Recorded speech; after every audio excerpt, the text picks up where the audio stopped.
Thank you so much. Aren't you even going to say goodbye to me, Quentin? Gladly and joyfully. Goodbye, Helena. There's only one other thing that you could possibly do that would make things better for me.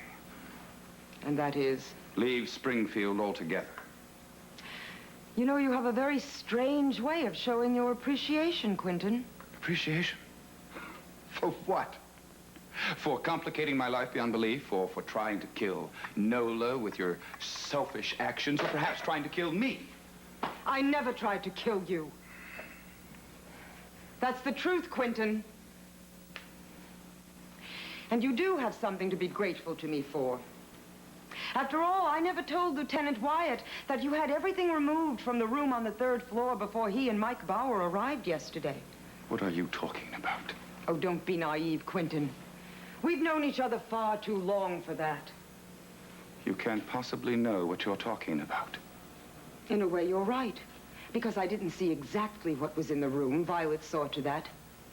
But I did catch glimpses of shadows. Whatever you saw, you must never repeat it to anyone. Do you hear me? I won't. I promise. Not to anyone. Are you all right, Quentin? Quentin, what's wrong with you? I thought you were about to leave. I am. But, Quentin, I want you to know that despite everything that's happened between us, I'm still very concerned about you. Are you? Well, just pack up your concern with the rest of your things and get out of my house. Quentin, you may have forgotten how close we once were and what we've shared, but I haven't. And ever since that night on that godforsaken island when we rescued Nola and found the Temple of Gold... Only to lose it. Since that night, I have seen you more pressured, more tense, and more frightened than I've ever seen you before. I am not frightened, Helena. I am disappointed. Disappointed because in one brief moment I saw the work of a lifetime covered by tons of lava, never to be recovered again. No, that isn't it. There's more to it. No, I failed in my quest. Can't you understand how devastating that was? Of course. But you failed before many times. But you never reacted quite... I'm reacting as any man would react to that kind of a loss. Now, would you please gather your things together and get out of my house? Not until you tell me what has you so terrified. You're imagining things. No. No, I see it in your eyes. There's that haunted, trapped look. And it was so very obvious yesterday when the police were questioning you. Would you please stop badgering me and leave me alone? Fritz has your bags in the car. He'll drive you to the hotel now. Thank you. Have him wait. I want to check my room one more time. I've already done that, and I've locked the door. You're both afraid of the same thing, aren't you? What are you talking about? Pay her no heed, Mrs. Renfield. It's just her imagination. No, this has nothing to do with my imagination, Quentin. Ever since the first day I came to work for you all those years ago, I've sensed a sort of deep, dark secret between the two of you. And now that I'm back in your lives again, it's more apparent. Which can only mean that you're terrified your secret's about to be exposed. That's it, isn't it? Goodbye, Helena. Goodbye, Quentin.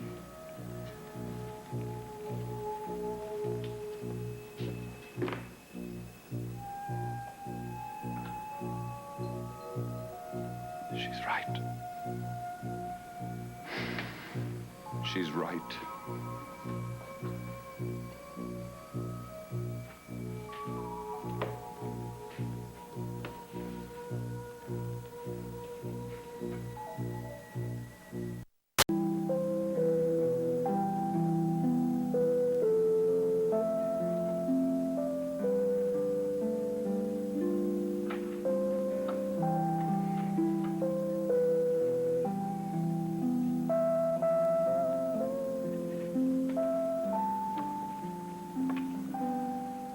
Good morning, Mr. McCord.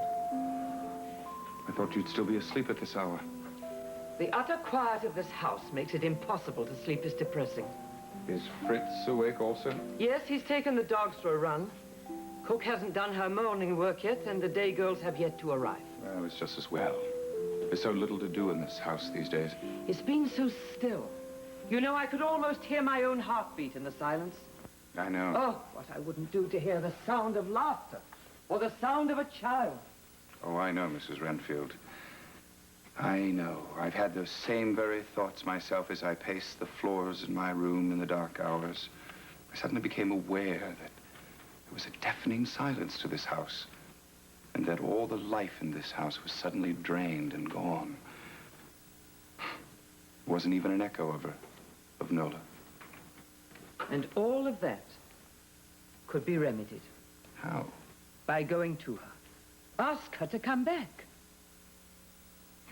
How can I? She practically told me she wouldn't return until she was able to understand all those things that have to be explained. You know, in my depression and loneliness, I was prepared to tell her everything, even at the risk of losing her. Then my little venture to Canada to identify Loomis's body, well, that practically put an end to all of it. Mrs. Renfield, I think we should dispense with all these flowers. They'll be long dead by the time Nola sees them. That wouldn't be the case if you would go and talk to her. That would be pointless. Pointless to even try. As pointless as my life would be without her.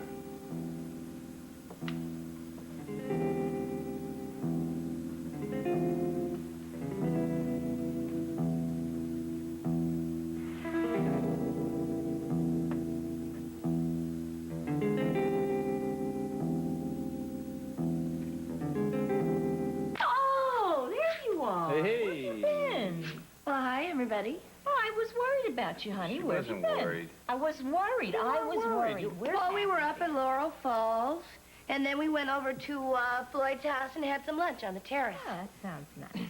Oh, it was just incredible. It was nice. How is Floyd adjusting to all this? Oh, very well. I mean, it was really nice. We sat and talked about, he talked about a college for Kelly Louise to go to. College? Ivy League College, yeah, where she can meet a rich I think man. you ought to be talking about maybe some Ivy League nursery schools first. You get a hell of a wait till she's in college. Well, we talked about that, too. He mentioned some private nursery school that Hope Spaulding mentioned, Mrs. Teeson's Day School. Mrs. Teeson's Day School. I've heard of it. It's a school for the children of the very rich. Yeah, well, her father's a rich man. He's the one making the plans. Well, listen, whatever happened to your plans to raise Kelly Louise on your own, not take anything from Floyd?